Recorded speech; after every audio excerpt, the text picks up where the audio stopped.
ఇప్పుడు healthy baby రావాలి బాగా తిను ఫుడ్ మీద కాన్సన్ట్రేషన్ ఎక్కువ ఇచ్చేస్తారు మదర్కి when she's pregnant. So healthy అంటే ఎక్కువ తింటే మంచి బేబీ వస్తుందన్నా మ్యామ్? మనకు హెల్దీ బేబీ రావాలా, వెయిట్ ఉన్న బేబీ రావాలా? ఎక్కువ తింటే రోగిష్టి బేబీ వస్తుంది, రోగిష్టి మదర్ అవుతుంది. అది అసలు అర్థం అవ్వట్లేదు. సో బేసిక్ గా పని తక్కువ, ఫుడ్ ఎక్కువ అయిపోతే అది చాలా ప్రమాదకరం. అందుకే ఇప్పుడు ప్రెగ్నెన్సీలో స్థూలకాయ సమస్యలు, మధుమేహం మహమ్మారిలాగా వెంటపడింది.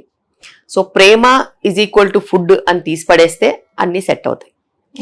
ప్రేమ ప్రేమే, ఫుడ్ ఫుడ్డే. ఎక్కడైనా కానీ ఫుడ్ని ఎక్స్ప్లాయిట్ చేయొద్దు. Over consumption causes lot of problems.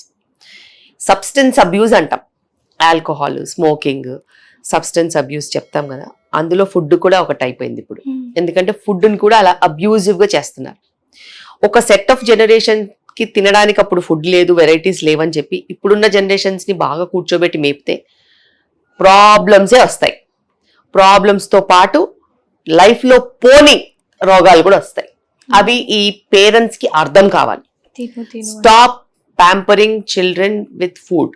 Once in a while is still fine, but pregnancy 9 months టైంలో this is a huge time that they are investing in getting them food and food, which is not correct.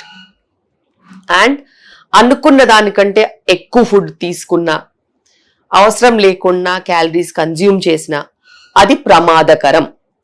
100% చాలా problems కి దారితీస్తుంది. And చాలా imbalance ఉంది. Protein ఇచ్చేసావరు, carbohydrates వద్దన్నా కుక్కుతారు. So ఇవి correct కాదు.